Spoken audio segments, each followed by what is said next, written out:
Well, it just so happens that your friend here is only mostly dead. There's a big difference between mostly dead and all dead.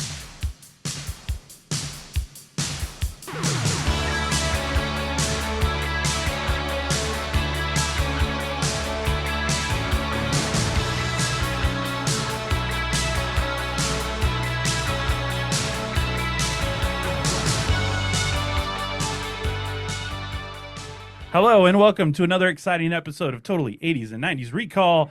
Get ready to rewind back as we talk and reminisce about the music, movies, and pop culture of the greatest 2 decades ever, the 80s and 90s. I am one of your hosts, David. Jumping on the mic with me as always, lover of Reese's Pieces, it's my good friend Rob. I do love Reese's Pieces. Today's introduction comes to us in the form of a letter. Today's fans call themselves electrically charged and chronically clueless. They write, my best friend, let's call him the brains, and I am the handsome one, obviously, but no one seems to have noticed, have a massive social problem. We are both high school guys, reasonably intelligent, but we just can't seem to get traction with the opposite sex.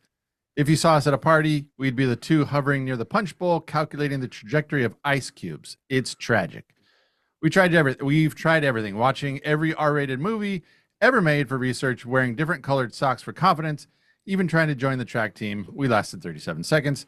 Finally, we hit on the perfect solution, science. Using a highly complicated electrical storm, a bunch of dolls, and a modified home computer, we created a woman. She's perfect, like flawless. She can do literally anything. She speaks fluent Martian, she can drive a tank, and she has this incredible power that makes people do whatever she says. Dave, Kurt, and Rob, the problem is that she's taken over our lives. She threw a party at our parents' house that was so huge, a literal gang of mutant bikers crashed it. We're being forced to confront our parents, talk to actual real-life girls. It's terrifying. And she even made us sing the blues at a dive bar. It's too much. We just wanted a simple confidence boost, not an extreme life makeover involving military bases and mandatory dating. How do we tell this the most perfect, beautiful, and powerful being on the planet that we just want to go back to sitting in our own room playing Dungeons & Dragons? We can't handle this much coolness. Sincerely, electrically charged and chronically clueless.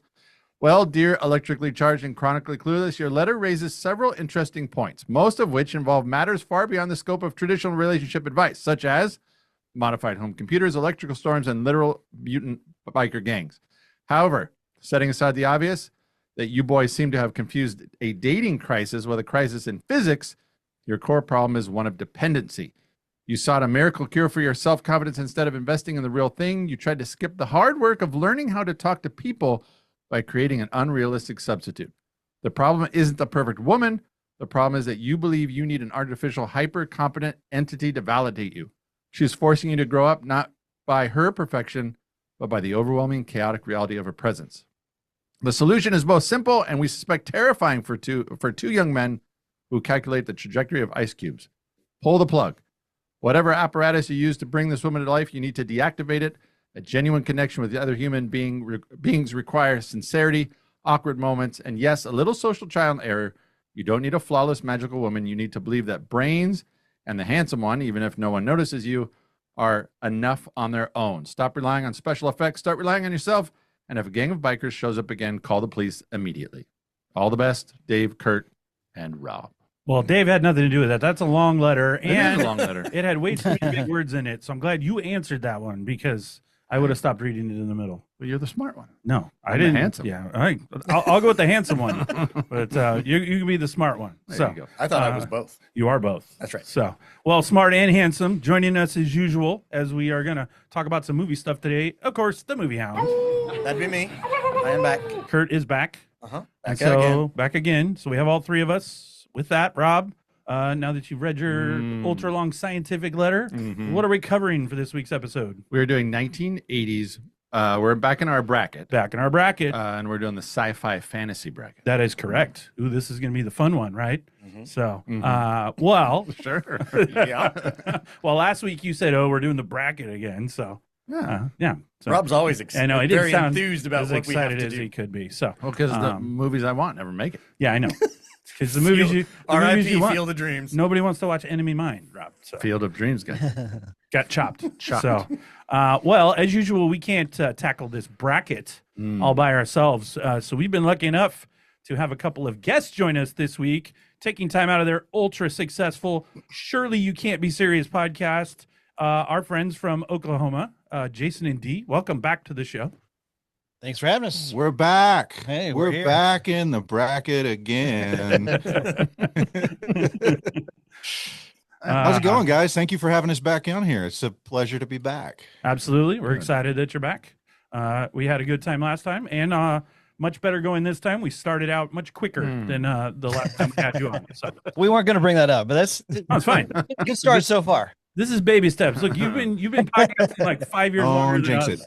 So you guys are more experts than we are at this point. So we always find little hiccups to get through our way. So, well, we have all 5 of us in place, so we'll get to cover this whole bracket and get everybody's opinions and hopefully have some votes Rob might agree with today. Not sure, but before we jump into the brackets, what I want to ask everybody is, now that we're all together, without revealing any of your picks before we get into them, what did you think of the bracket overall, the movies that were chosen, where they sit, anything about the bracket? And we'll start with our guests, Jason and Dee. So let us know what you think early on before we do anything else.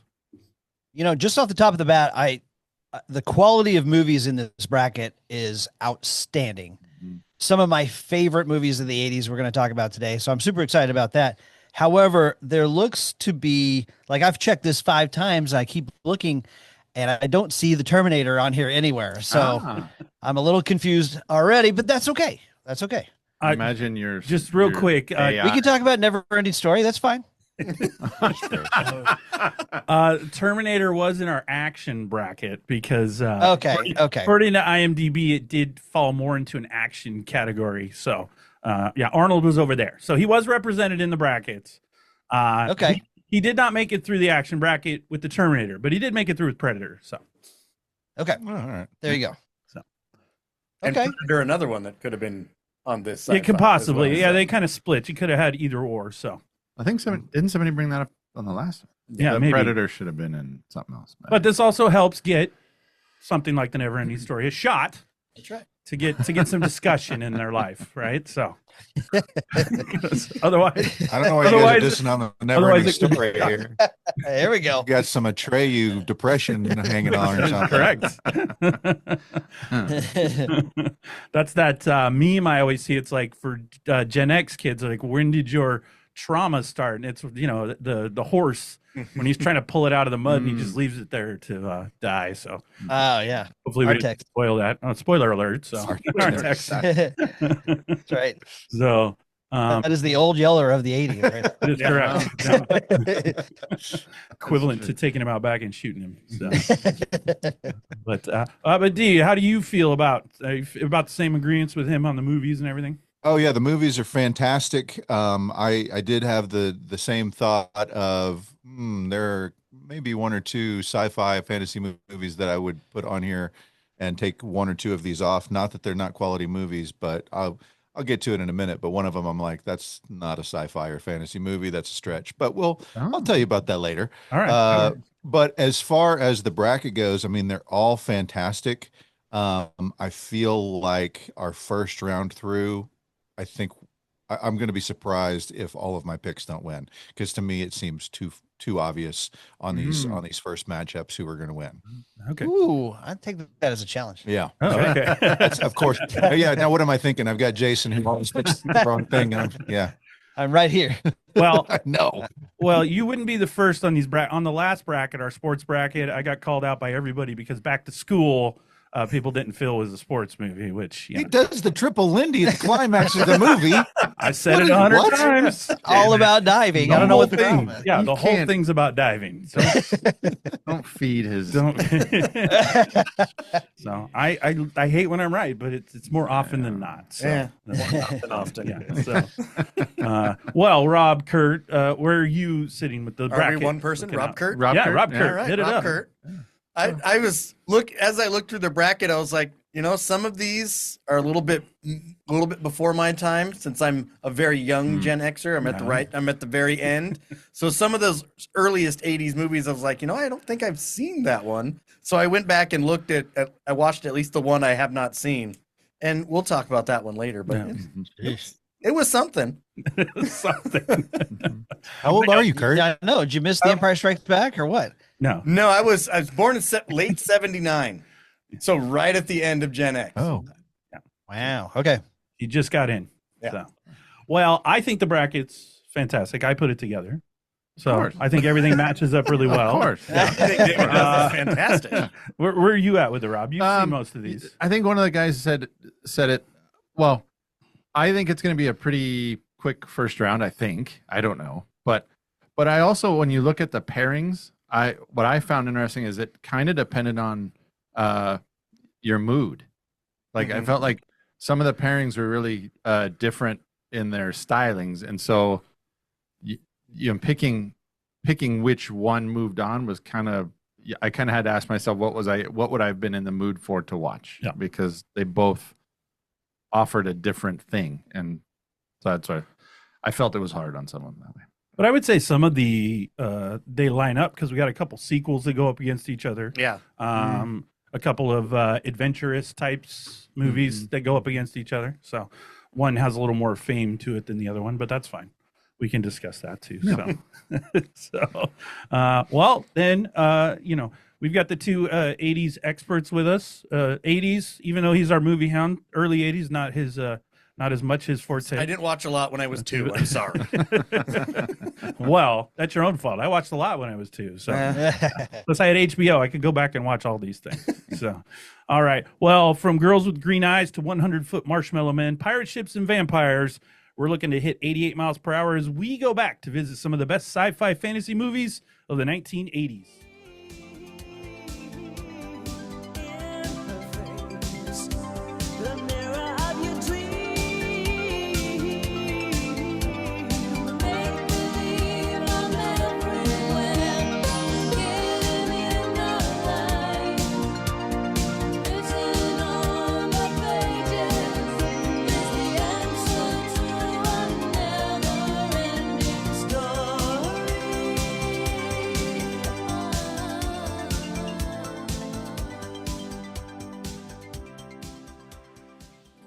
Well, since you mentioned it, that transition worked out perfectly because I heard the program that weeks ago. So, you know, I didn't know your love for it, so it turned out real well. So,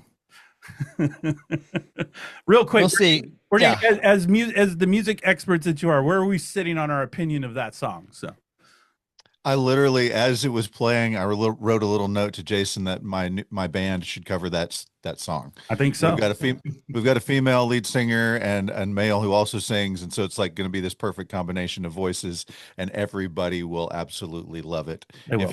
I'm sure you guys are Stranger Things guys, and that song becomes prominent, I think, in season 3, if I remember. No, we were right. talking about Dusty Buns. Dusty Buns. Yes, it's an absolute gem. I love it. Oh, yeah. What's your band's name? It is based on a theory of Einstein. We call ourselves space-time dimension, but that is kind of long, so you can call us STD. Oh, beautiful. I don't need a shot after watching that. We have an Instagram page if you'd like to go follow us. Do you have any? Do you all have songs available? Like that we literally played our first show last night. Oh, nice. So we are far away from throwing things onto Spotify yet, but They did great. It was fun. It was fun. yeah. What type of music are you guys going for? Or are you playing Lots of 90s stuff. We did Where Is My Mind and Zombie and Creep and a slew of others, Plush. Yeah, whole lot of 90s stuff. We throw some 80s when we got the full electric band going, throw some Prince in there and do some Fleetwood Mac as well. So nice. We're getting it. We even put some 21st century songs in there. We got Teddy Swims as well. So you know. Oh, nice. You know, Creep could be open for interpretation. So I assume that was the TLC version. Yeah.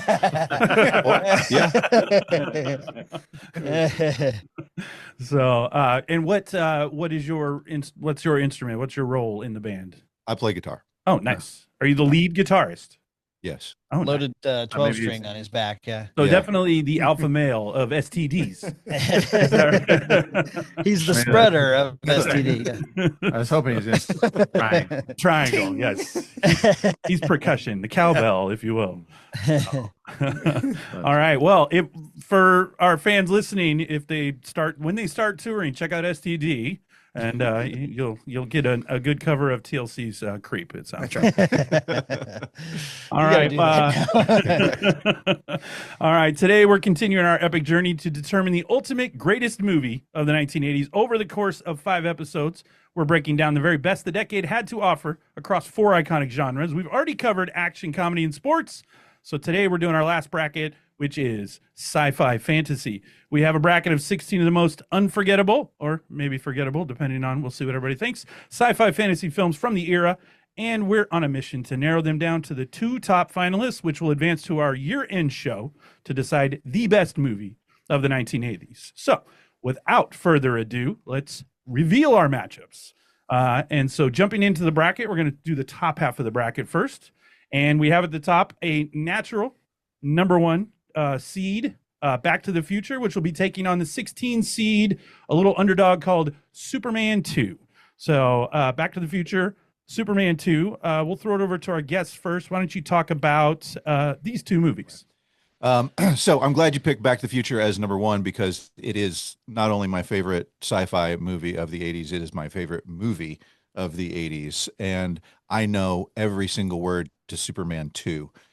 So even though Superman 2 was a big pivotal movie for me as a younger guy, I literally went back to go see Back to the Future in the theater just a couple weeks ago whenever it was released for its 40th anniversary. There's no question that's the number 1 pick for me. Yeah. Okay, I absolutely think that Back to the Future should be in the final 4 of 80s movies. So for as much as I love Superman 2, it does pose some issues we've talked about before on our show. A Kryptonian sleeping with a human woman, can she even handle it? The whole Mallrats, Yeah. There's some biological problems there. But I still love the movie, and it's great fun. And Zod is one of the great villains of the 80s. But I love the incredible perfection of Back to the Future. And only now, when I go back and watch it again, I knew as a kid it was a great movie. But Marty has to solve like 3 major problems, all the while this clock is ticking. Midnight. This lightning bolt has to happen, and he's got to solve all these problems before that lightning bolt hits. He's got to get his parents to fall in love. He's got to be exactly at the same point the lightning hits, and he's got to save the doc somehow. And it's just such a well done movie. I absolutely love it. So Back to the Future and a runaway right here for me. Oh, yeah. There are a shortage of perfect movies in the world. It would be a shame to eliminate this one. Yeah. I mean, Back to the Future is fantastic. We still don't understand why a 17-year-old's hanging out with a 50-year-old scientist, but we let that go. I actually know the answer to that Not a big question. deal. Do you want to know Oh. what the answer is? Sure. Yes, I do. Yeah. So in the original script that they wrote, Doc Brown has sold everything he has to make the time machine, and he's out of money. Had to sell the mansion. We see the newspaper article. Well, the way that he was making money is he was having a high school kid sell drugs that he was making for him. A very Breaking Bad kind of scenario, and they just cut that ultimately out of the original script and never explained the relationship. But that was the original makeup of he found Marty to go sell drugs for him. Well, that would make it a less perfect movie for sure. Yes, for sure. Oh yeah. So, although it is it's a better explanation than what everybody probably put together on their own. So that's fine. So all right. So both of them into Back to the Future. Back to the Future. I love it. Obviously, it's one of my favorite 80s movies too. Not that we're giving away our whole hand here, but Superman 2, first Superman I actually saw because it was on HBO. I loved it. I think it's better than the first one. He does give up his powers before he sleeps with Lois, so maybe that's why the biology works a little better. So, because he does get beat up in a diner after he gives up his powers. So, interesting fact about that, if you guys have covered Superman 2, I'm sure you have, but banned in China due to its gratuitous violence. So, not a movie they were allowed to watch over there. Yeah. gratuitous. That was the word Gratuitous. that I found. Gratuitous. Big violence. word for David. Working out. He does get the crap beat out of him in that diner. He does. So, Kurt, what do you think? Like you guys, I thought Superman 2, it's the best Superman of the Christopher Reeve Superman. So it's got some power behind it. Back to the Future, though, like they've said, it's an all-time classic. I don't know what's might possibly beat this on this one. It's gonna be tough. It's a tough one because it's one that you can sit down, watch anytime. You find it halfway through, you're gonna sit, watch the rest. Oh, So yeah. You can jump into it anywhere. Yeah. So, all right, Rob, you gonna echo? Back to the Future. I thought it was. I just put it's funny, it's quotable, it's universally loved, high ratings, it's creative, it's original, great storytelling, and then Superman. The thing I liked about Superman 2 is the way they did the exploration into the character's kind of his burden, right, and so I thought that was a cool twist to a Superman or a superhero movie that was kind of.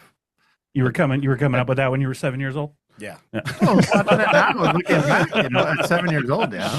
Clark's Burton. It was the first Superman movie I did see. So Yeah, it was. That's true. So, Yeah. one more fun fact: Back to the Future, because I know you all love historical, and again, you might have already gone over this in the past. We all might have seen it, but when Back to the Future debuted at the theater, this was the top 5 the weekend it came out. It was obviously number 1, but then you had Rambo: First Blood Part 2. Cocoon, sleeper, really good movie.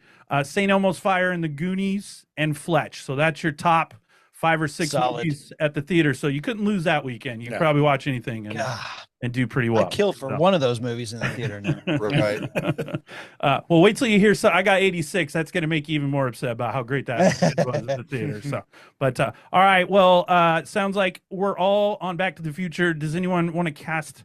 Am I seeing if anyone's casting their vote for Superman 2? You can raise your hand in the studio. They're not going to do it. So, Back to the Future is going to move through 5-0. And I think any vote that comes up, I think Jason, Dee, and Kurt and them have already given out how those votes are going to go.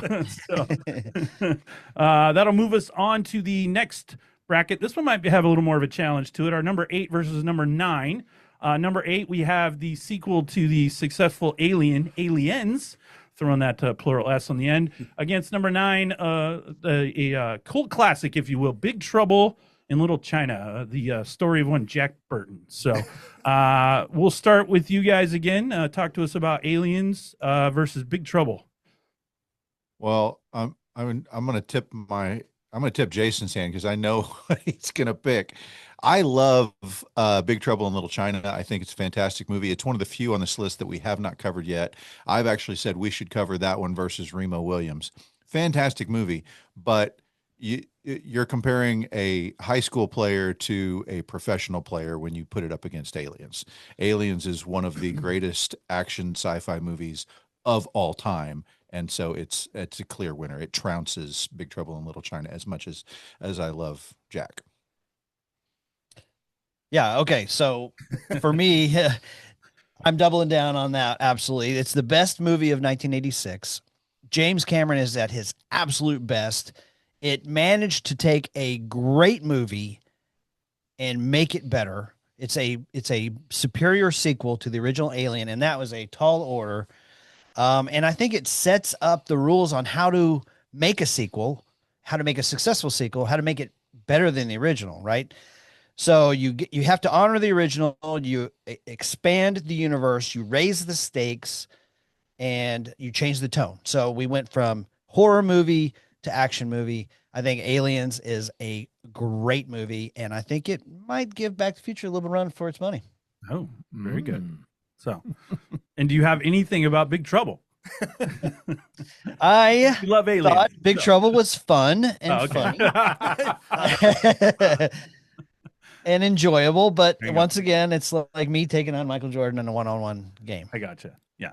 I mean, you could watch that and think Kurt Russell might be hamming it up just a little bit. So Maybe. Classic He's act. doing his John Wayne the whole movie. classic acting.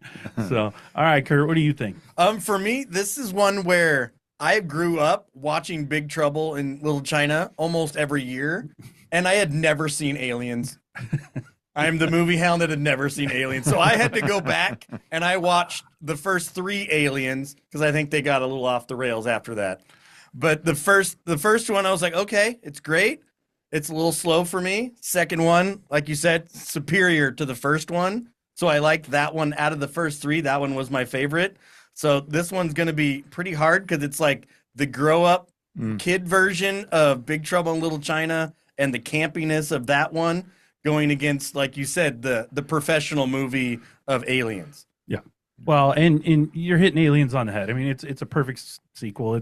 It might be up there with one of your perfect movies again if you really watch it from start to finish. I'm like you. I probably watched Big Trouble a little more as a kid. It was on HBO a lot. It was on TV a lot. So I just got used to it. I probably had it memorized. But I will say a couple months ago, I watched it with my youngest son, and he was like, it's good, but it's just insane. Like, I don't understand. Like, he didn't, like, a lot of it doesn't obviously make sense. There's like really like 9 storylines if you really watch the movie. So a lot of things going on. And so I will say Big Trouble was not as good, still entertaining, but not as good as I remembered it as a kid. And yeah, Kurt Russell's really digging in on that. Yeah, Old like you Jack said, Burton. that old Jack Burton, that old, so, Rob, what are you at? This is one of those movies or the pairings where I talked about if you're kind of looking at Oscar winning box office smash, kind of thing versus campy cult hit kind of thing, then this is that pairing. But I think it's a runaway with Aliens. Yeah. Well, and what I was going to tell you earlier, 86. So when this debuts, here's what's at the theater the weekend it comes out. Aliens opens at number 1. Obviously, it was there for a while, but Karate Kid Part 2, Back to School, Rodney Dangerfield, Top Gun is sitting there, Ferris Bueller's Day Off, and Cobra. Those were all in the theater the same weekend Aliens opened. So again, you can't lose. Can't lose.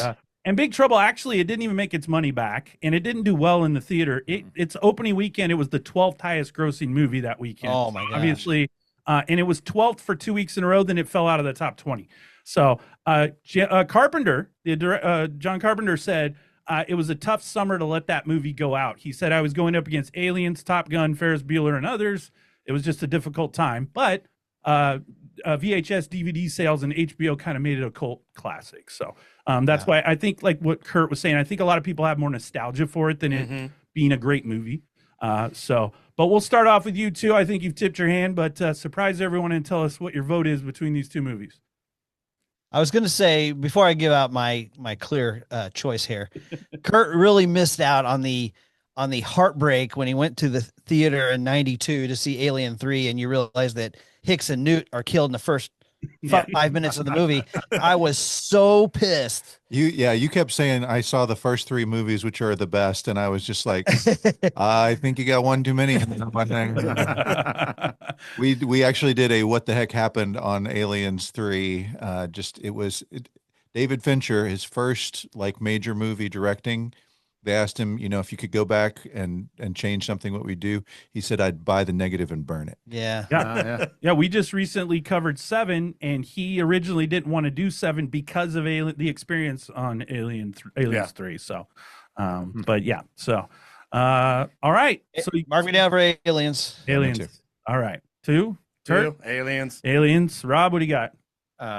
Aliens. Yeah, we'll make it a clean sweep. As much as I love Jack Burton, it's not better than her fighting on that alien. So, by the way, Sigourney Weaver petitioned in that movie to James Cameron that she didn't survive that movie, and she got overruled by the studio. So, they're like, "No, you're too big of a character for us to at least." But then Aliens 3 might have, I guess, cleaned it up. So.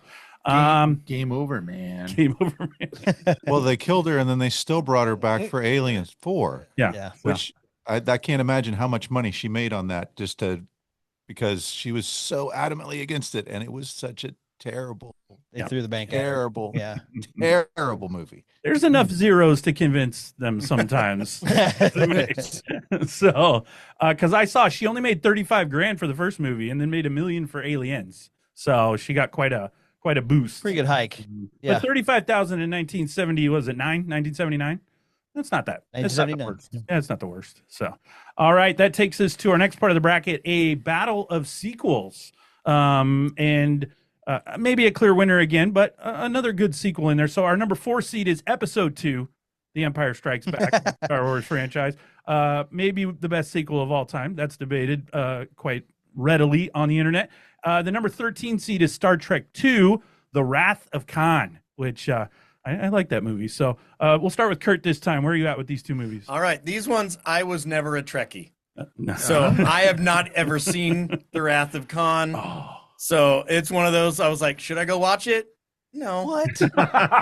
I'm not a Trekkie. It's not going to appeal to me. So I'm giving away pretty much my vote already on this one. Oh, But I've tried to watch some of them, and I just can't get over some of the campiness of those. It's not my style of campiness. But that one is so good. You got the worms in the ears, and you got Khan, the guy from Fantasy Island. I mean, everything You got works the guy in this from one. Fantasy Island. So, You sold me. all right. Tattoos in it? Tattoo did not make No? it. Oh, He didn't. different guy from So. that. All right, my All bad. right. Well, we'll throw it to you two. Trekkies or Star Wars, folks? Go ahead. well, I mean, you've got a movie that changed my life and a movie that I enjoyed a whole lot, right? So Star Trek II was the first Star Trek movie that I ever saw, the first piece of Star Trek I ever took in. And so like from day one, I thought Chekhov was a bad guy, like forever, because those stupid worm things that they put in his ear, it made Chekhov a bad guy, right? I thought Khan was a great bad guy. I thought the submarine story in space was awesome. Kurt, you're really selling yourself short. This is a great, fun movie. But come on. I mean, Luke, I am your father. I mean, Empire Strikes Back changed my life. There's no way it's not Empire Strikes Back. Is it seated too low at number 4, maybe? Yes. Oh, okay. Yes. that argument. Empire Strikes Back, I'd have the number 1 overall seed. Oh, okay. But you said earlier Back to the Future was the perfect number 1 seed. It's hard to. He's having trouble. There's He a wants case. 2 ones. He wants 2 number 1. I do. That's right. He wants 1 and 1A. Co number 1. So. D? Yeah, I mean, Kurt, you should check out The Wrath of Khan. You don't have to be a Trekkie to enjoy it. It is arguably the best Star Trek movie. But yeah, you're talking against one of the most iconic movies of all time. Yeah, it's obviously Empire, no questions. Yeah, and I actually saw, I'll give myself away because of my age. I actually saw Return of the Jedi first. So then I saw Empire, and then I saw the original Star Wars. So I completely went backwards. So nothing made sense, but it's fine. Like I figured it out along the way.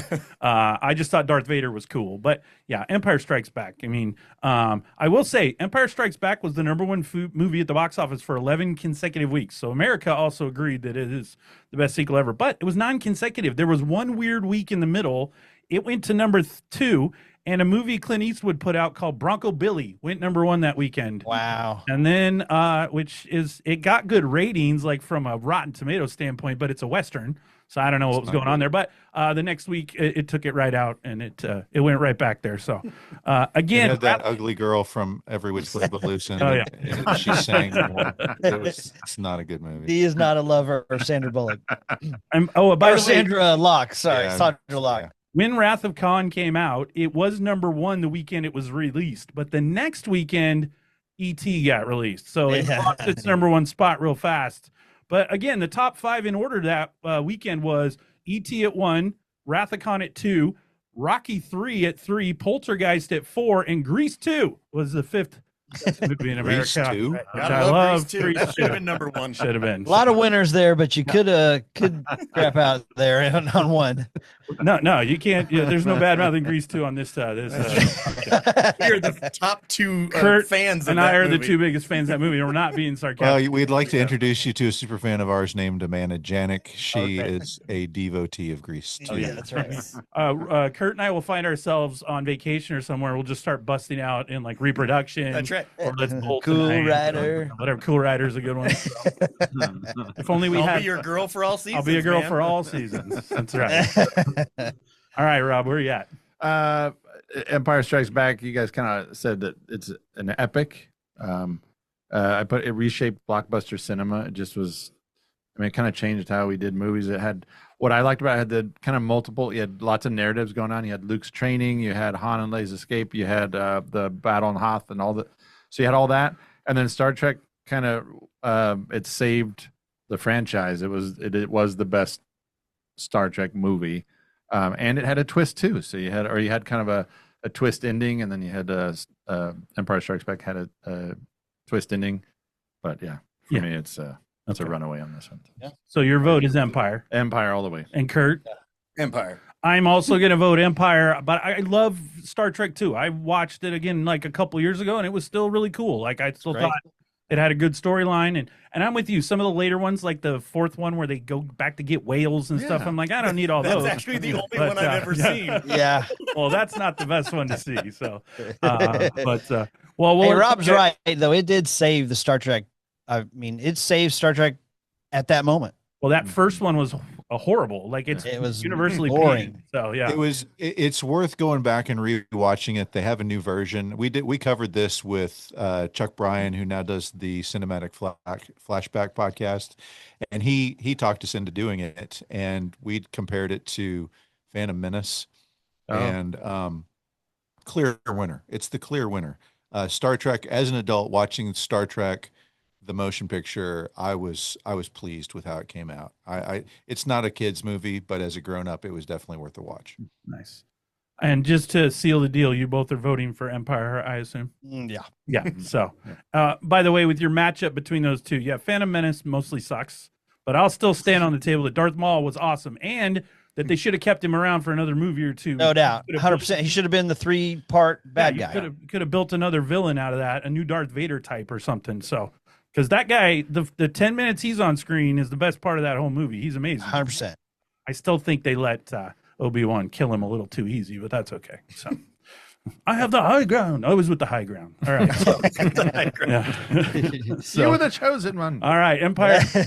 No, that's the Sith one. No, that's come on now. All right. So Empire moves on. That'll take us to our number 512, the one you've been waiting for, Jason. Yes. We're going to have the number 5 seed in all-timer, obviously, the Goonies, taking on a little sleeper hit here. I think our 12th seed, The Never-Ending Story. And since you're such a big fan of the second one, why don't you start us off with these two movies? Well, this is like the feel-good story when George Mason, does really well and wins their conference title, whatever. I mean, Never-Ending Story is a nice little cute story, but come on, Goonies in a landslide here. Pirate ships and little kids and seeking gold and adventure. Goonies captured me, and The Never-Ending Story was just a little blip for me. So I got you. Yeah, so I loved The Never-Ending Story. Saw it in the theater, watched it on HBO, watched it on VHS. Absolutely loved it. And it's another one that we haven't covered yet, but definitely should. But I mean, The Goonies is Raiders of the Lost Ark for kids. And when The Goonies came out, I was 9 going on 10 years old. So there's no chance. There's just no chance that The Never-Ending Story, a puppet movie, is going to compare to kids treasure hunting and finding the pirates' lost gold. It's too much the ideal dream for any kid. Yeah. Plus Cyndi Lauper, Yeah. Cyndi Lauper. Well, I like the Never-Ending Story Cyndi song. So Cyndi Lauper. We actually aren't big Cyndi Lauper. I'm not a big Cyndi Lauper person. I like that song though. That song's okay. So, I agree with you, Dee. There's a scenario I actually watched Never-Ending Story more as a kid because again it was an HBO staple, so it would be on like every weekend, and I would just jump into it and catch it. I mean, I had that thing like I thought I was Bastion. I'm laying on the floor in front of the TV, yelling, at the nothing and all these other things. Like I thought that movie feels. The Goonies is a better movie, but Never-Ending Story feels like my childhood because I watched it so much. I had a T-shirt. I think I had a lunchbox. I had Falcor flying around on a lunchbox at that point. So the Never-Ending Story, this is tough for me because, I'm going to tip my hand. The Goonies I'm going to probably vote for Goonies because it's iconic 80s movie and it set up a lot of other things. But the Never-Ending Story, I really loved. Again, because this is my thing today, I love to give some nostalgia here.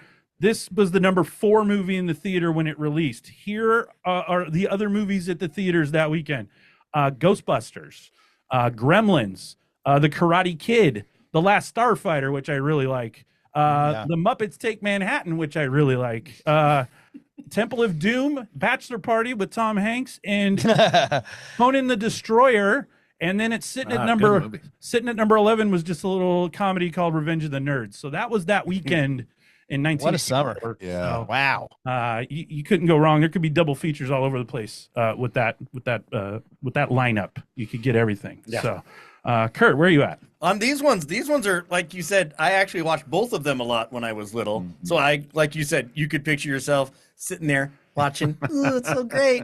And then, but also living where we lived, Goonies was also a big thing. I've gone to Astoria multiple times, gone to the little museum, to the different filming sets. David, you and I, did we go together when we went to the Goonies house? I think so. Yeah, so we went to the Goonies house together. So that one, You can also visit the kindergarten cop school 2 blocks away. yeah. So I think we I would parked love there to and come walked up there out. and check it out. Oh, Yeah. yeah. So yeah, both of these are right in my childhood. One of them I do watch a lot more now, Yes. just because that one is a lot better of a movie, I think. But we'll get into that when we get to the vote. I know. I mean, Never Ending is maybe a better one. So go ahead, Rob.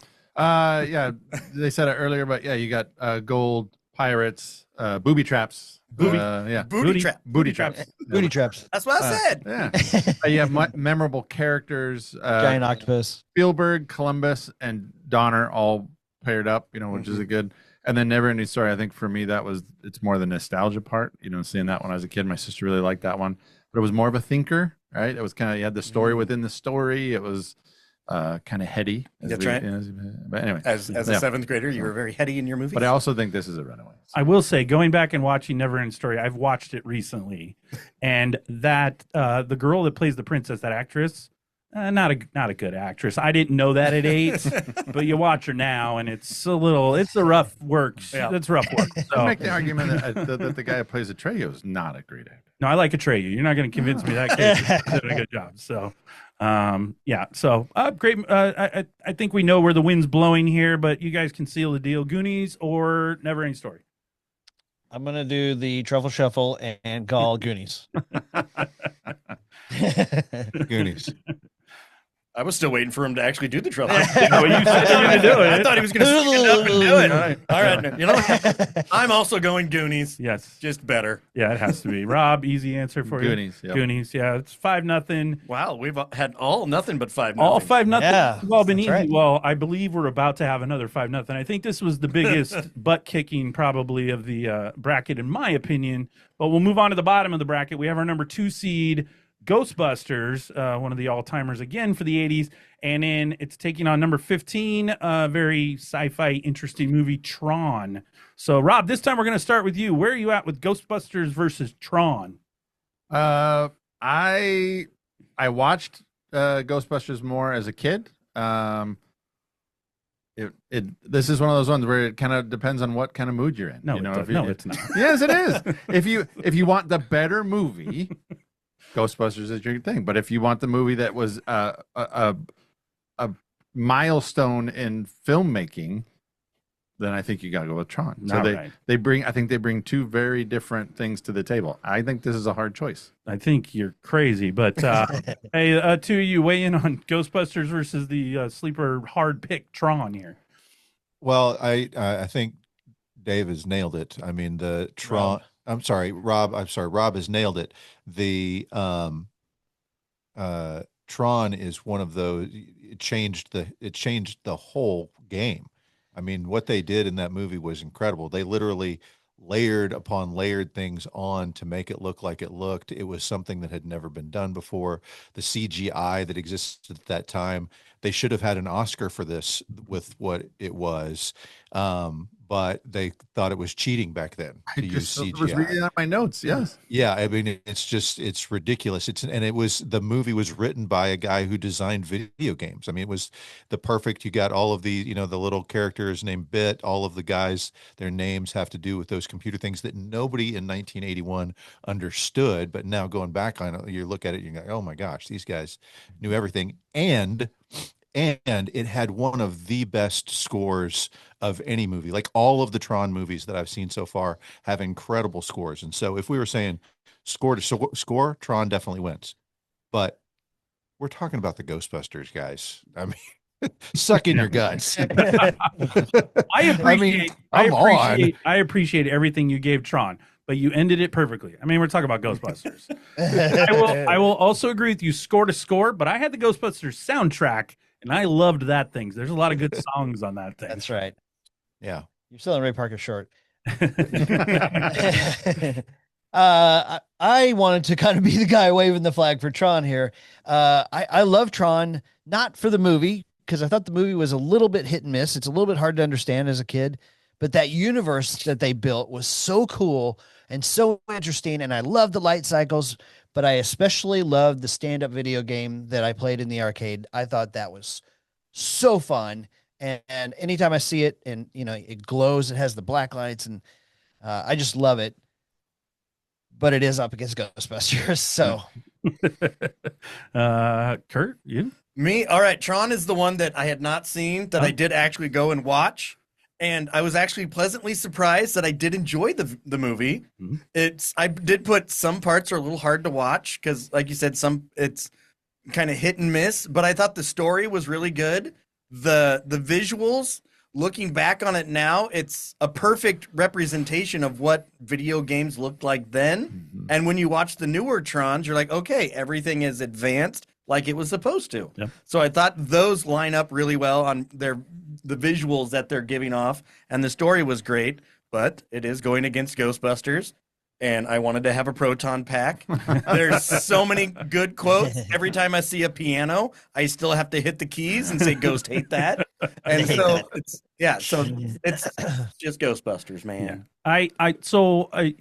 Tron, stunning. Like watching it even as a kid, yes. But I just always thought that particular movie was just, the movie's boring. Watching the cycles and watching the visuals are great. I just thought the movie itself was boring. So, I mean, again, the Ghostbusters is probably one of my top 5 movies of all time. So it's really easy on this one. So I will say Tron, the female in that is Cindy Morgan, who played Lacey Underall in Caddyshack. But unfortunately in this one, no 80s boobs. So I'm sorry. Blown opportunity. Program that into she's their wearing game. a skin. She's wearing a skin tight uniform from a lot of it, though. I got it, but It worked for me. yeah, it did. Yeah. To Disney. You use what you got. Yep. It sounds like a poster's going to replace Jodie Foster on the okay. Agent Starling on the wall. She just goes next to Jodie Foster. Next. So let me say this. I'll shamelessly plug. We had a guest host on when we did Tron versus War Games, and it was his suggestion. He emailed us and said, "Hey, War Games was a big influence on me growing up. You guys should do a matchup, maybe Tron." And we're like, "Cool, come on, be a co-host." It turns out when he said it was a big influence, he's literally a guy who runs the war games, like the federal war games. Like he's a PhD. He's like big time. And we were just shocked. He's now just a great friend who sends us stuff all of the time. So I would say if you're going to watch or listen to a podcast on Tron, listen to ours. If you're going to listen to another one, listen to the soundtrack show. What's that guy's name? David, Can't remember. yeah. Anyway, it's not hard to find. The soundtrack show on Tron. He talks about Wendy Carlos Williams' score, and it's incredible what they did with that movie. So I would encourage everybody check that soundtrack show out. So excited you mentioned War Game. I love War Games, so that was I don't see War Games on here either. Yeah, that's kind of missing, that definitely it was in part of the cut, but it had an argument. So, I loved Ali Sheedy in that movie. I thought that was the best thing I'd seen since Phoebe Cates at that point. So, all right, we'll vote around the table. I think Tron got its flowers, but let's make it official. Rob, who are you voting for? I'm going to go with Tron. Of course you are. So, Kurt, I'm going Ghostbusters. Ghostbusters. For the two of you. Ghostbusters. Yeah. So we had a 4-1 finally. Rob, I figured it would. Rob just wanted to give. You really voted for that over Ghostbusters? Absolutely. It's Ghostbusters. Absolutely. Ghostbusters. I think retrospectively, Ray. I just think what it did for filmmaking is. I gotcha. Is I think you're going to lose a point on your 80s membership fine. card for voting What against. did you do, Rob? I don't care. Are you just as sad about Tron not making it As Field of Dreams? Field of Dreams? No. Oh, okay. So Then we're all right. I'm If okay with someone asks you if you're a god, you say Ghostbusters. The Ghostbusters. That's right. Perfect. He hit it. He hit it right on the head.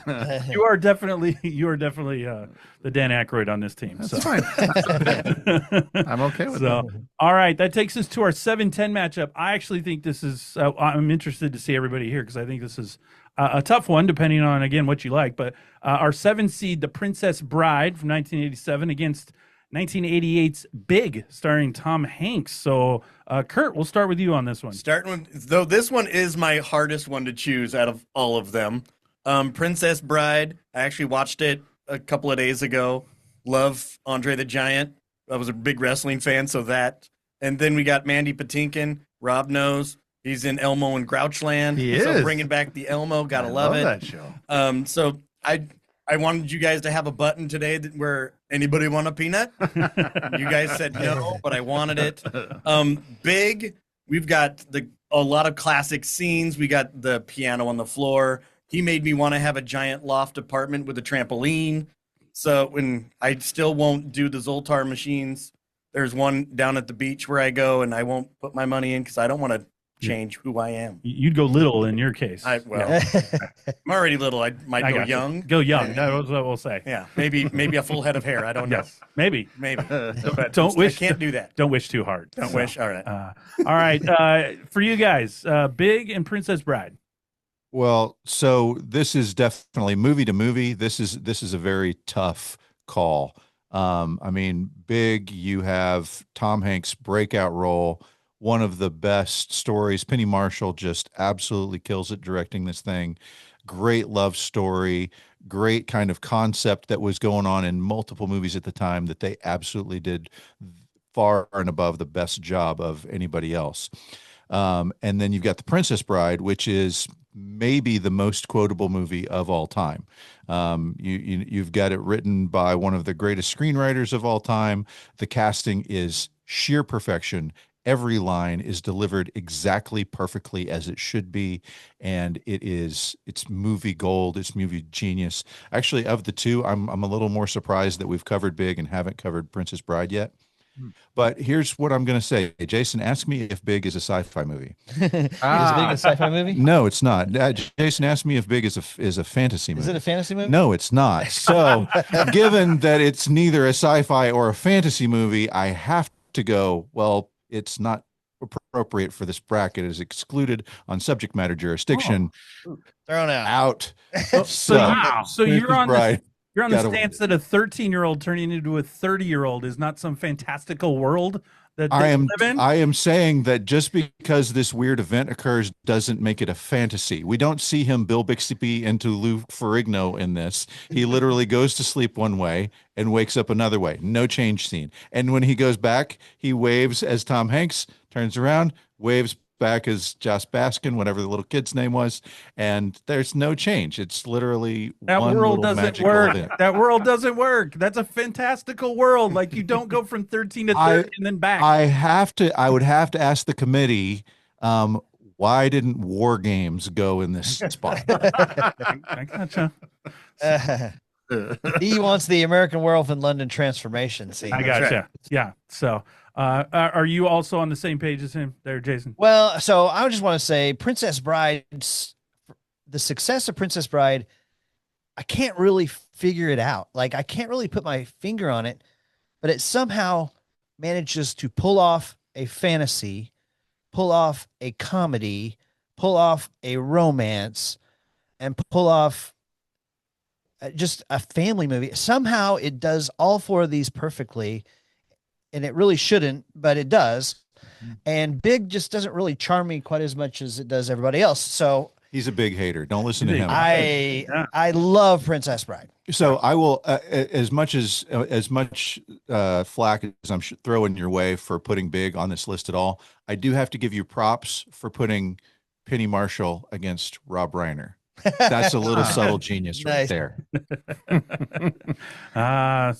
You really should get not lucky. do not use that word. Subtle genius. Subtle. Just anything around You you. throw that around. No, it's fine.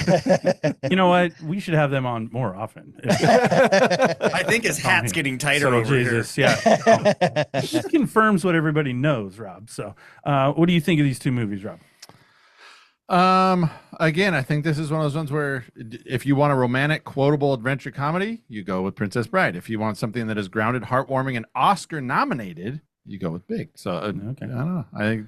I like Big. Yeah, I like Big too. I got Loges in Big, and he's yelling around. I mean, how many people turn 30 one morning and 2 days later they're the VP of marketing at a toy company? And then, my favorite part of that movie is the look on Elizabeth Perkins. Her face when she realizes she's been sleeping with a 13-year-old kid. That's great. She has kind of this, oh yeah. So Oh, well. should I be worried about prison? No, so it's fine. But love Big. Princess Bride, like you said, so quotable. I didn't know what the word inconceivable probably was or used it in my life until I saw that movie. People still say the Inigo Montoya, prepare to die. I mean, the whole thing about the switching the cups. I mean, that was funny. We thought that thing was great. And I will say this, I'm not a big Billy Crystal guy. I can take him in doses. But he's perfect in this movie because it's a 5-10 minute thing. He has a few couple lines he gets to throw out, and I don't have to watch him the whole time. So that works out the best for me. So Princess Bride's tough, and I got Columbo reading a book to Kevin Arnold. So how As can you go wrong, wish. right? I thought that was the other thing that you talked about, all the parts of that movie, and one of the other things that pulls off is kind of that story within a story again, kind of that meta. So that was another element I thought was good. So. All right. Well, we're going to start with you two, even though Dee's already tipped his hand because he excluded one on a technicality, I guess. So give us your votes. The Princess Bride. Princess Bride. Princess Bride. I'm Kurt? going Bride. Bride. Rob? I'm going Big. Yeah, I'm going to go Princess Bride too because of the quotability of it. And because there's not a lot of other movies like Jason was saying like that. Like there are other movies, like Big's the best version of it, but there are other movies you can watch like Big. There's not a lot of other movies you can watch that are like The Princess Bride, just from start to finish, everything that it does. So, and Carrie Elway's great in that movie. So, That's so Fantastic. 4-1 again, right? It is 4-1. So, all right, that takes Sorry, us to another. This should be another butt kicking, but we'll throw it in here. Our 3 seed extraterrestrial ET phoned home versus number 14, everyone's favorite Corey movie, I guess. I'll say License to Drive, but we'll go with The Lost Boys. So, Rob, we'll start out with you this time. E.T. versus The Lost Boys. Oh my gosh. I just put E.T. as the objectively better film, but I thought The Lost Boys is the cooler film. I think. I mean, that's definitely true. Yeah. So. He figures himself as the third Corey. Lost Boys has Jamie Gertz. That's always good, right? Well, and So- you got. I didn't know that, but it was directed by Joel Schumacher, so he's got kind of a cool look on things. And then you got E.T. as E.T. It's historic. 9 Academy Awards. It won 4 of them. Set records for sales. So I don't know. Kind of depends on what you're into, but I think this is a landslide. Well, only one of these movies has a shirtless guy playing saxophone. So Don't forget the baby oil. My gosh. Tim We'll- Capello. we'll throw it over to you two. Where are we at with E.T. and the Lost Boys? In 1982, I thought E.T., other than Star Wars, may have been the greatest thing I'd ever seen. But I was 9, and it made me laugh. It made me cry. It made me want my own personal alien to come visit me and give me Reese's Pieces and all that stuff. But in 1987, with the rock and roll soundtrack and the teenage vampires, Rob's right. Lost Boys is a super cool vampire flick. So I love it. I love it as well. I'll be interested to see where the votes come down. Yeah, I mean, I'm gonna say this is the best matchup of the first round of the bracket. It's these two movies. It's a difficult choice. Any given day, if you're gonna say, would you rather watch E.T. or Lost Boys? It's gonna be a 50-50 shot. It just kind of depends on what mood I'm in. E.T. We're talking about Spielberg. What, for the fourth time, showing us what a movie can be in a way that we've never, ever seen it before. John Williams' incredible score, kids our age doing magical, fantastical things in this sort of sci-fi world. I mean, it's absolutely amazing. But The Lost Boys is freaking cool. Like, you've got punk rockers as vampires, and they're on motorcycles. I mean, I don't know, man. I don't know. It's a really tough call. Worms, Michael. Worms. I will say I love all of Lost Boys. Jason Patrick, I believe, plays Michael. That's accurate? He's a little, like, sometimes it's like he's just staring off into, and I know he's transitioning, but he wasn't the best actor in that movie. I don't think. I think everybody else is kicking butt a little more than they are. Grandpa, he's probably my favorite. So, although Grandpa knew what was going on the whole time and waits till the very end to step in, you could have helped at any moment. Vampire. So you knew what was happening. So, Kurt, where are you at? Well, I'm looking at this, and you got Drew Barrymore, little baby Drew, going against the Coreys. So that right there is just an outright brawl, and you don't know who's going to win. But then the Coreys have Kiefer sitting in the corner waiting. And Bill S. Preston Esquire. That's right. That's right. And then we've got little Elliot just sitting there. But we do have E.T. with his magical finger. He does. And so when you got a magical finger, you don't know who's going to win. Have you ever, like, Did you see the size of that finger, though? Yeah. Oh, man. I had to dumb it down a little bit at some point. You're probably too young, but Jason and Dee might remember. They sold a rubber ET finger. Heck yeah, man. And if you go back and look at that now, that should not have been at Toys R Us. David still has it. He doesn't put it on his finger. Should have been. That should have been at Adam and Eve, probably. So. Oh my gosh! I'm with the version of that called the Funky Fingers. That's right. So, and it vibrates. I'm with Jason on this, and a little bit of everyone. E.T. is the first movie I ever saw in the theater. That's the first one my parents took me to. So I have the nostalgia for that. I played the terrible Atari game that made no sense. So I had a stuffed E.T. I didn't have the magical finger, but I had some other things. I used to eat E.T. cereal. I mean, it was like a peanut butter cereal, and I thought it was great. So E.T. nostalgically, but you're right. 87 Lost Boys. I mean, when you saw that, I'm 11. That feels really cool, like you said. Everything, it's a good story. So my favorite, when you said Drew and Corey Haim, yep. I believe, no, Feldman. Corey Feldman and Drew Barrymore, my favorite story of them is they were on the Just Say No tour with Nancy Reagan. And Drew and Corey will both say they would go get high in the car in the parking lot, then go in to talk to elementary school kids about not doing drugs. So, oh my gosh. So Corey and Drew both told that story. I just think it's really funny. So, hey, kids, don't do drugs. So, all right. Well, let's do the vote around the table. Rob, we'll start with you. I'm on an E.T. E.T. Kurt. I'm going to stick with E.T. as well. All right. Oh, that means we're going to throw it over to the cool twins over here. What do we got? E.T. or Lost Boys? Dude, I'm going to cry little sister here. I'm going with the Lost Boys. Nice. I surprisingly am going with the Lost Boys today, too. Oh, wow. That makes you the decider. I'm the decider on this one, right? Wow. So, again, nostalgia is strong on this one. But I will say, I always remember watching it after when I was little, and I thought there were parts of E.T. that were slow and boring, actually. Like, sometimes them just hanging around the house all day wasn't as exciting and action-packed as I would have liked. The ending's great. The beginning, when you first see him's great, but there's some in the middle there that it's longer than it probably needed to be. So, and I'll be surprised at 6 if I sat through that whole movie. I'll have to check that with my parents, but I'm gonna go with them on this one. I'm gonna go 87's The Lost Boys. I think from our age and from a Gen X standpoint, and look, I'm a saxophone guy. I mean, that guy killed it. Right? You do love a good sax. I love sexy sax, so you can't lose on that. So. I did not. See that coming.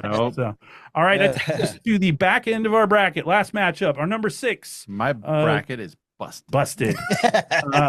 The big first Tim Burton movie, Beetlejuice, is going to take on number 11, 80s classic, Weird Science. We'll throw it over to Jason and Dee. Where are we at? Beetlejuice, Weird Science.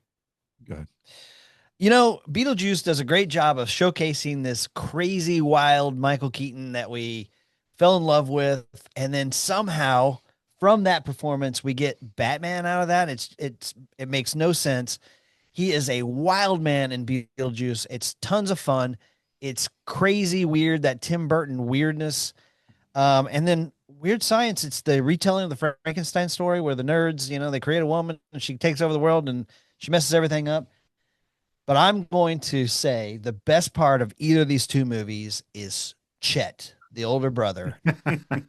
And I just love Bill Paxton coming in with it's snowing in his room, gosh dang it, and all that stuff. So I love them both. I love them both. I mean, I'm gonna say obviously, yeah, Chet in this one, and the scene in the blues bar, which was mostly ad-libbed by Anthony Michael Hall, is pure comic gold.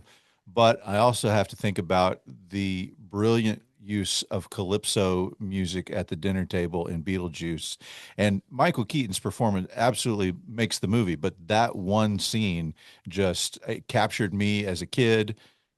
Absolutely love both of these movies. This is another great matchup that I would have a difficult time any day of the week going, well, which one would you rather watch? I don't know. I don't know which one to pick here. Oh yeah. Kurt, where you at?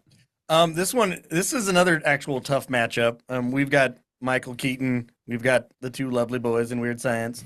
But this one, I watched one of them a lot more than the other growing up, and it might not be the one that you think. But I'd love both of these movies. But it's a tough decision for me. I'm actually still trying to decide which one I want to go with. Nice. But So Last minute. yeah, Beetlejuice is awesome. I like you said that you love the table scene to this day.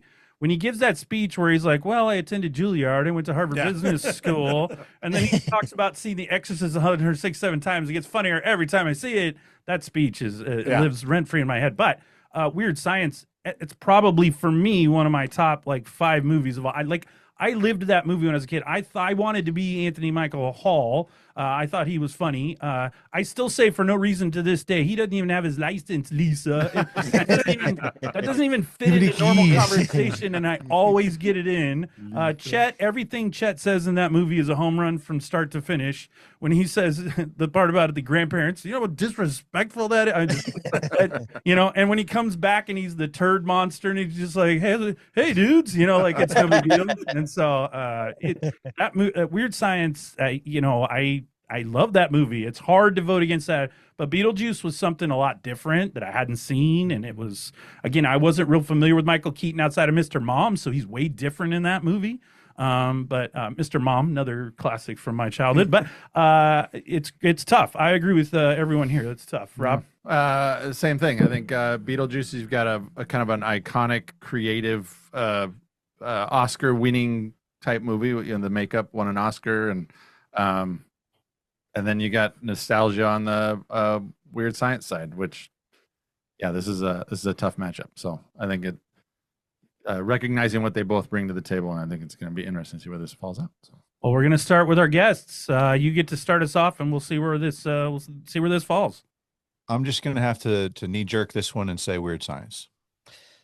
I'm going Weird Science as well. The crazy, sexy Kelly LeBrock wins it over for me. Beautiful. So, Kurt. I'm going with Sandworms. Oh, nice. I'm going with Beetlejuice. Rob. I'm going to go Weird Science. Yeah, and I'm also going to go Weird Science. So we're going to go for the one there. I love Weird Science too much. So it's probably one of the 3 best movies on this list for me. And you probably wouldn't like the 3 that I say, but that's fine. So.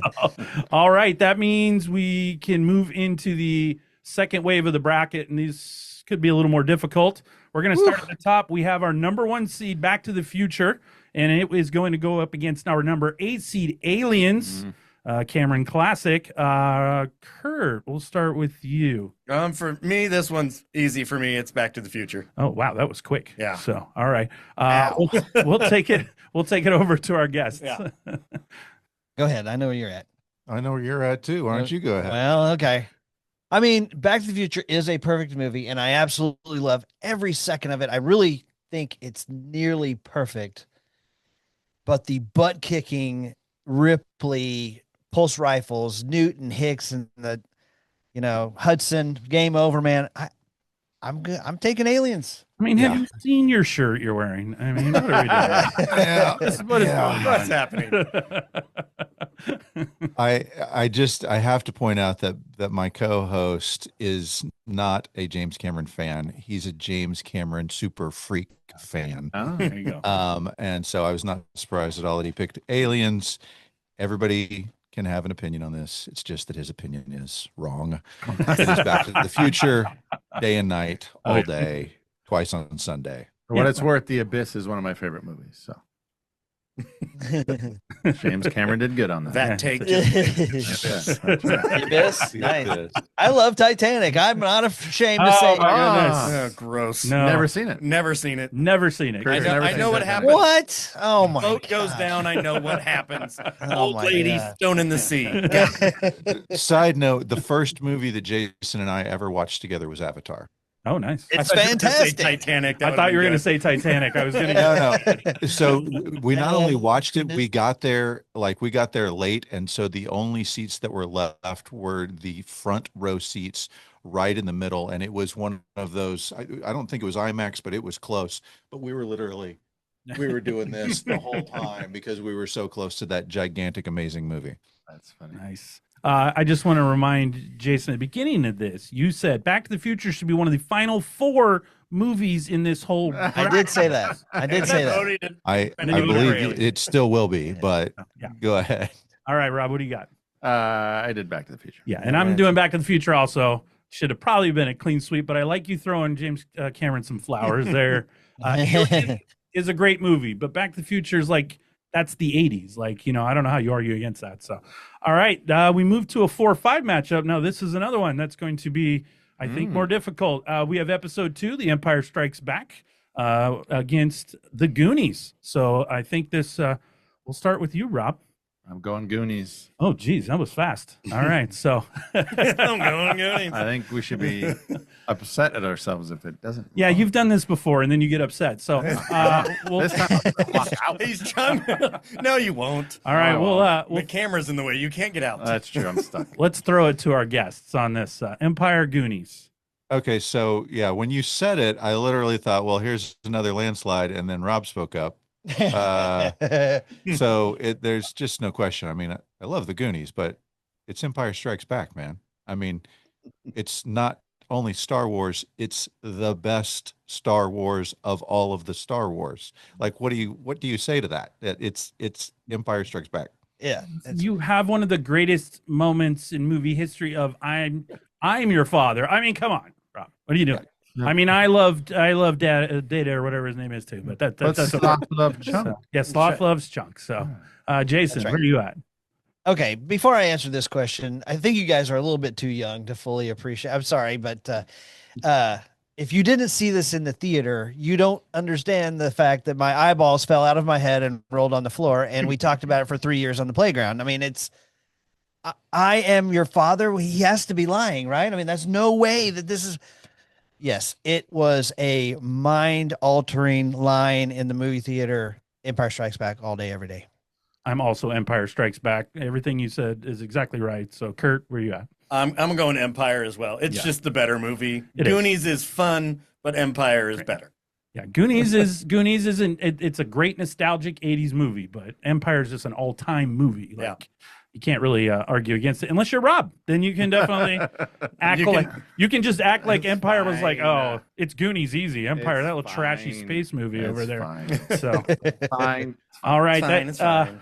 that'll move us to our number 2 versus our number 7. We have Ghostbusters versus The Princess Bride. I'm just going to weigh in real quick. It's Ghostbusters for me. I love Princess Bride, but it's Ghostbusters. So, Kurt, where are you at? I'm also going Ghostbusters. All right, very good. That's right. So we'll throw it over to our guests. Go ahead, D. I'm sorry. This one is a little tougher. Having seen Ghostbusters relatively recently, there are parts of it that don't last. There's nothing about The Princess Bride that doesn't last. It is perfection from beginning to end. It is absolute gold, and it is definitely the winner in this matchup for me. I will agree with you on that about Ghostbusters. Some parts not. I still love it, but some parts. Why does he have 300 cc's of chlorine in his car on a date? That sounds bad from the start. None of your business. So, I just happen to have that on. Doesn't everybody have that? on standby? All I've got it in my backpack right I now. was going to say Vinkman was having some other thoughts right there, so she's not cooperative. So, all right, Jason, what do you got? Oh my gosh, this is really a tough one. I was waiting to see what Dee said. I love both of these movies. I want to pick Princess Bride, but the Blowjob Ghost puts it over the top for me. I'm going Ghostbusters. So As it should. As it should. Absolutely. There are no blowjob ghosts in Princess Bride. So no matter how many fingers anybody has in that movie. All right, Rob, it's a little meaningless, but what do you got? I'm gonna go Ghostbusters. He was I thought you were gonna I thought about it. I thought about it. So I will say I say Ghostbusters fast. I agree with what you said, D. Princess Bride is a standalone, like again, it's not a movie you find other spots. But just Ghostbusters, and it could be a nostalgia thing. I saw that at the exact right age. It was like my whole childhood. So it ties in so well for me. So and I always wanted to be Bill Murray's character. Like I wanted to do the little card things with Gwendolyn Pierce too. You know what I mean? So, all right, that moves us on to our last matchup, a double-digit matchup, as it was our number 14 with the upset of E.T., the Lost Boys, taking on our number 11 upset, our number 6 Beetlejuice. So we have Lost Boys versus Weird Science. Let's start with our guests. They're both cool movies this time. So. all right, well, I'll start us off. The vampires, the saxophone, the motorcycles, the Jim Morrison stuff. I'm going the Lost Boys on this one. Oh wow! All right. Strong agree with my co-host. It's got to be the Lost Boys. I love Weird Science, but the cool factor alone is enough to win over Weird Science. But you throw in vampires and motorcycles and Kiefer Sutherland's haircut, the ultimate mullet of all time. It's got to be Lost Boys. It is good. I think he based that mullet off of Bono's hairdo, as it were, right? So, Bono was sporting that thing too. So, Kurt, where are you at? Ooh, you're gonna give it to me. All right. I'm actually gonna close it down now and say Lost Boys. Oh my gosh! Just because one, because I do like Lost Boys more, but another bonus is I know you want Weird Science, so Yeah, I definitely did. so that's just a bonus vote for me right there.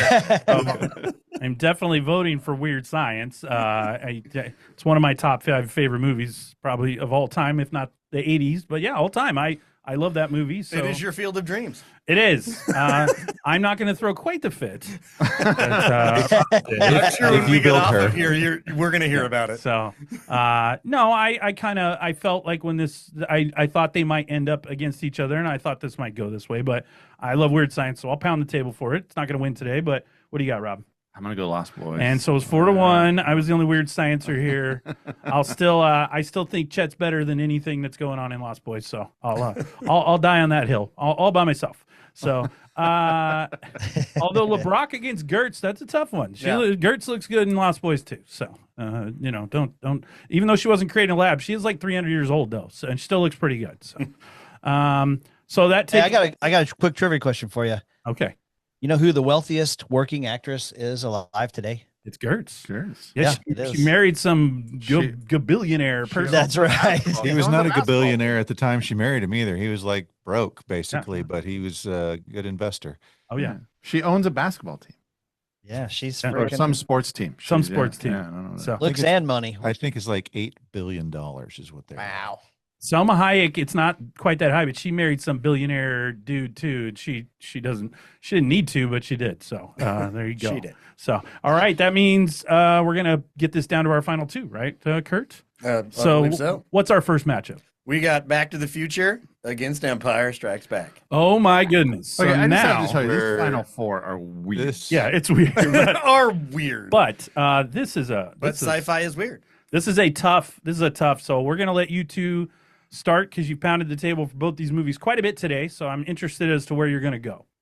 On this matchup, if my calculations are correct, you're going to see some serious.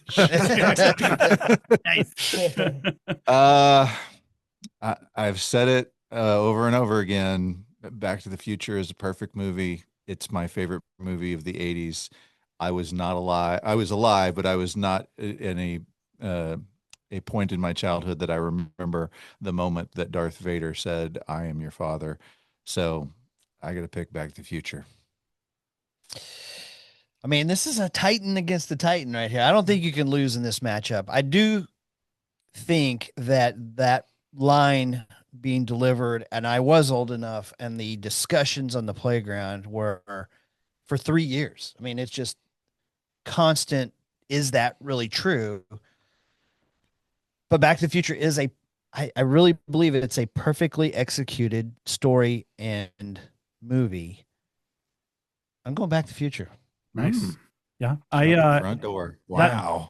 What you say about it being perfect, they teach at script writing class at USC, they teach the Back to the Future script. This is how you should write a script. This is how a screenplay should look. So you saying it's perfect is obvious. So Kurt, what do you got? Once again, I'm just going to close it and just say Back to the Future. Well, if you didn't close it, I was going to, because I'm also going to say Back to the Future. And Rob, where are you at? I'm going to go Back to the Future. Yeah, Ooh. I just 5-0. Wow. Yeah.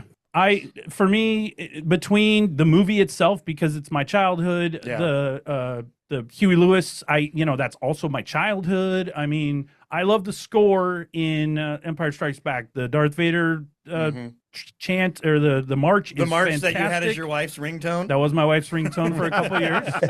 So I'm sure I'm one of 5 million dudes who did that. That's when you could download a ringtone for the first time. It was on my Razor phone, and I was like, "Oh, I'm slick," and I was not slick at all. So, but yeah, Back to the Future is just it's my movie. It's my favorite movie of the '80s too. So it's always going to win for me. So, all right, Back to the Future. Oh, go ahead. I got a quick question for you. So you had mentioned your action bracket earlier. Was Raiders of the Lost Ark on that action bracket? It was. Okay, good. Because if not, there's another movie that could have gone in instead of Big. Look, Big already lost. You don't have to keep piling on Big. It's already over. Make it out of the opening round. So it's fine. Don't worry about the Big. So I still like Big. You're not going to give it, and it's still fantastical whether you think so or not. So that takes us to our last matchup. Kurt, what do we got? We got Ghostbusters against the Lost Boys. This shouldn't be difficult, but I feel like a few of you are going to try to make it that. I'm going to start it off that it's Ghostbusters because right there with Back to the Future, those are probably my top two of the 80s. Kurt, what do you got? I'm also going Ghostbusters. If I have a choice between two of them, I'm watching Ghostbusters first. Well, I'm going to throw it over to you two because we'll see if we leave Rob on the hook here. So for me, again, it's a great matchup, and I'm going to go against the grain on this one. I enjoy The Lost Boys a bit more than I do Ghostbusters. Ghostbusters is a great movie. It was iconic for the moment, but on the revisit, The Lost Boys to me holds up a little bit better. So I'm voting Lost Boys. Woo! Death by stereo. I'm going Lost Boys too. Oh my goodness! Rob becomes the decider. Rob is the decider. You did Ghostbusters? I did That is Ghostbusters. correct. We're 2-2 right now. All right. I'm going to go Ghostbusters, guys. There it is. Sorry. Yeah. It's okay. We're nothing if not consistent. That is always, correct. always ending with the guest being slightly upset. Slightly irritated at us. So Well, I gotta say this. I mean, at this point, it's all kind of irrelevant. When we're down to these two, didn't really matter which one was going to win because they're going to be up against Back to the Future next. yeah. It's not as easy as you think, but it That's might right. be. So we'll see. So, all right. So that means our final two, they're going to move on, obviously, to our end of year to take on our other three brackets. It's going to be Back to the Future versus Ghostbusters, our number 1 and number 2 seed. No shock today. Just for G-Wiz, I threw this into ChatGPT to get their unbiased opinion, and they went through all the brackets, and they came out with Back to the Future versus Ghostbusters. So, Oh, nice. All right. So We're robots. well, and their stance on it was that those were the two most for pop culture, for the 80s, the era, everything. Those two embodied everything more. And they're so memorable even today. They still get into TV and Lost Boys. You guys made the case for today. It is a great movie, but it's not cited as much. Family Guy doesn't go to a lot of Lost Boys references. They do Ghostbusters. They do Back to the Future. So so maybe ChatGPT had a little bit of a point there. But so they agreed with us. That's the first time. Every other bracket we've done, they've not agreed with us. So I will say this. I can remember wearing the Ghostbusters pin on the jeans jacket that I bought because of Back to the Future. Oh, yeah. So yeah, the as far as iconic memorabilia goes, definitely it's these two. Oh, yeah. So You wear life preserver too. I did not wear. you should have. I did not jump ship. If you'd have worn that life preserver, maybe you could have got a Pepsi free at that point. No, You you got got a Pepsi, pal. You're gonna pay for You gotta pay for it. So, and just a quick review. So for today, obviously moving on from this bracket, sci-fi fantasy, we have Ghostbusters, Back to the Future. Our action bracket, we have Die Hard's going to take on Predator.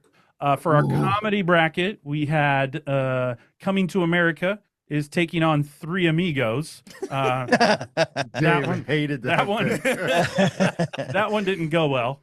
By the way, went perfect. you guys, We have Brad to thank for that one. yeah, you know this already, but don't invite the pop culture guys on Three Amigos as part of the discussion. So. Walk of shame, Brad. Yeah. So, and then our sports one to Rob's anger, Hoosiers versus Hoosiers is fine. Hoosiers was fine. Yeah. Who was the what was the What was other? the other one? I don't remember. Was it? What beat it? What beat? I don't know. It was Hoosiers and maybe it wasn't Rocky Four. Was it? You should have wrote these down. I should have wrote them down. I have them down. We got a genius over here I who know. doesn't remember anything. Well, I'm A subtle a genius. subtle genius, so Yeah. I can forget Well, one thing once in a while. Not Field of Dreams, though. I'm pretty sure. Yeah. Field of wasn't Dreams Field didn't of make it. Was it Teen Wolf? It was not, but Teen Wolf was Basketball. in that bracket, and Yeah. I thought it held its own. It went up against Hoosiers, so it had it was a tough move. You know, for it you know on that what one. didn't win in that category? Field of Dreams? That and Back to School. Yeah, Back to School didn't win either. So the one I was upset about is I know Major League didn't win, so I was also upset about that. So I think it might be Rocky Four, right? Was it Karate Kid? Oh, it's Karate Kid. That's it. Yep. So There we Karate go. Kid versus Hoosiers. That's what came out of our sports bracket. So Rob was not happy about that. So Sorry, we couldn't Rob. convince him Karate Kid was more iconic than Field of Dreams. He That's wasn't right. listening to us. That's okay. We'd rather wax on and wax off than have a catch. Have a catch. Sorry, Rob. That's true. So, all right, fans, if you dug today's episode, hit us up, follow us on all our social medias. Let us know what your favorite 80s sci-fi fantasy movie was, or maybe what you think should have won today. Maybe we missed some, like Dee pointed out. War Games could have been a great option. Last Starfighter 2, I also considered that one. It didn't make it in there, but I do love that movie. You can give us any other 80s, 90s nostalgia you'd like us to dive into. You'll find all these links in our show notes. You can just Google 80s, 90s recall once. And in fact, you won't have to do it 3 times for us to appear. That's right. The Total 80s and 90s Recall team wants you to know that this podcast is the perfect complement to your listening experience and the perfect antidote to modern life. And some think it's the textbook example of an irritating podcast. The Total 80s and 90s Recall team wants you to remember that old Jack Burton, or what Jack Burton does when the earth quakes and the poison arrows fall from the sky and the pillars of heaven shake. Yeah, Jack Burton just looks that big old storm right in the square in the eye and says, "Give me your best shot, pal. I can take it." Or you can just check us out at Total 80s and 90s Recall at podbean.com. The Total 80s and 90s Recall team also wants you to know that we don't think you have yet to realize your importance. You've only begun to discover your power. Join us and we will complete your training. With our combined strength, we can end this destructive conflict and bring order to the galaxy. Or you can just send us an email at 80s90srecall@gmail.com. There you go. There you go. All right, crew, before we jump back into hyperspace, I need a quick favor from you, my fellow cosmic travelers. If you've been enjoying this show, hit the 5-star rating like you're powering up the flux capacitor. And while you're at it, drop a review. Think of it as your encrypted message to the Galactic Council. Your ratings and reviews are the fuel that keeps this starship flying. Without them, we're stuck drifting somewhere between LV-426 and Earth. So help us boost our signal across the universe and grow the show into the interstellar legend it's destined to be. Wow. ChatGPT did you well this week. No, that was good. Good closing. So No, I did. It was a little chat GPT, but I changed a that's lot good. of it. I like that you're helping it out. That's So, right. That's all right. Well, hey, we want to also give a big thanks to Jason D taking time out today to hang out with us. You kept us on our toes. You had definitely some dissenting opinions, which I love. That's why we like having you on the episode. So real quick, why don't you let us know if you have anything upcoming you'd like to plug on your own podcast? Surely You Can't Be Serious. When is this episode dropping for you guys? This will drop next Tuesday, so I believe that's the 18th, Tuesday, the 18th of November. Okay.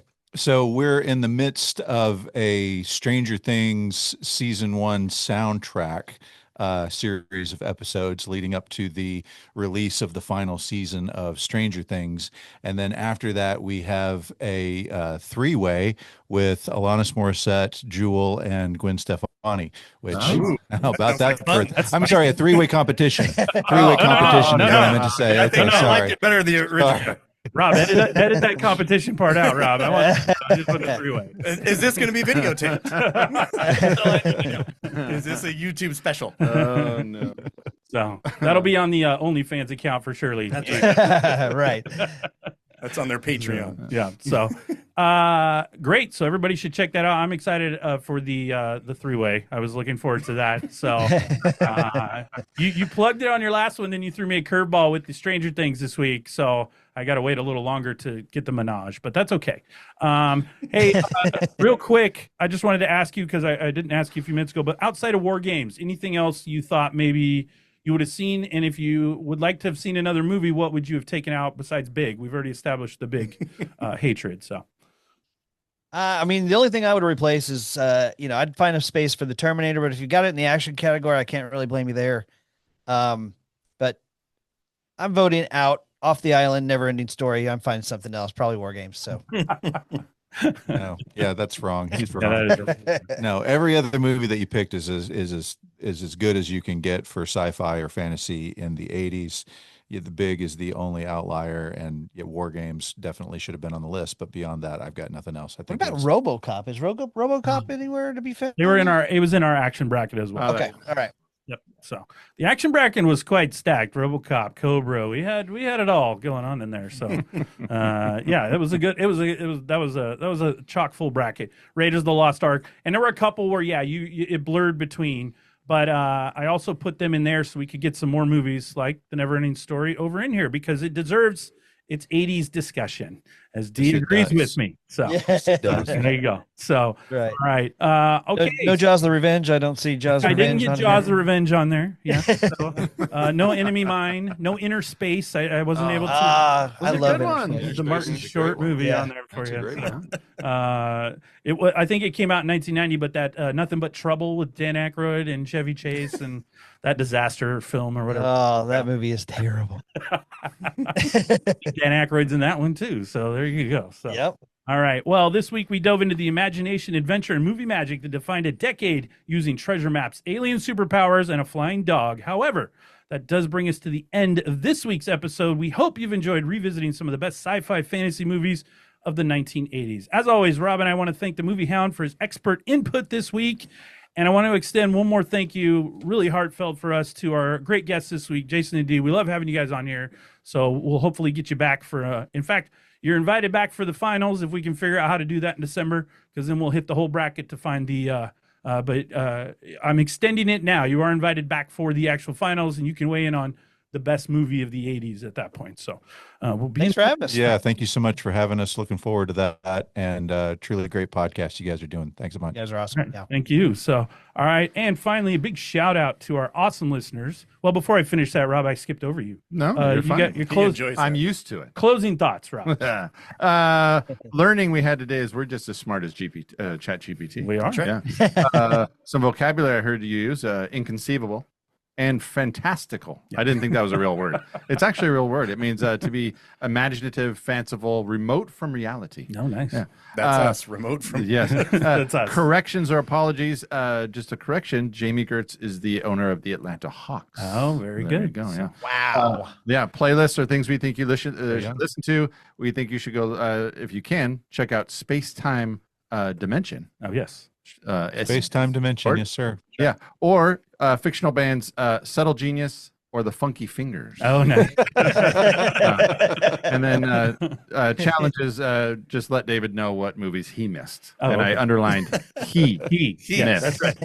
100%. Anyway. Rob likes to point out that I put these without no input from him, so it's fine. That's fine. I don't ask you. I know. That's good. So, all right. Finally, a big shout out to you, our awesome listeners. Whether you're tuning in for the first time or you're a longtime subscriber, we can't thank you enough for hanging out with us this week. Hopefully, we dazzled you with some great memories and possibly a few laughs. And don't forget to listen to all new episodes of Totally 80s and 90s Recall every Tuesday. Every Tuesday. What are we doing next Tuesday? Ooh, next we're gonna have another guest on. We'll introduce them next week, but we're gonna talk about our favorite video games from the 1980s. So we're gonna put together a little list of what we think spanned the 80s from Atari to Nintendo, and we'll see what we come up with.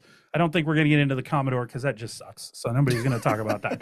So Before our time, though. or ColecoVision doesn't get any love either on this podcast. So all right, so 80s video games, Rob. All right, I A little think I can prep do for it. you to do. So You're more the gamer than I am. yeah, I know. This is going to be a tough category for you.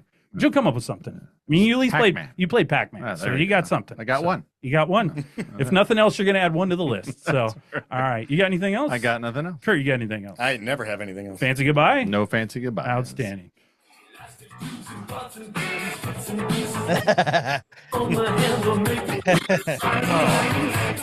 Forgot our bras for our heads. Yeah, we should.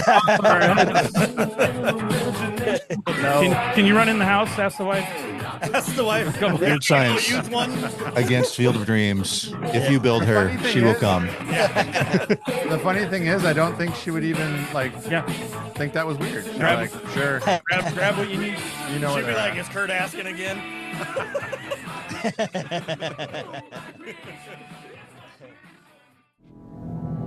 Come!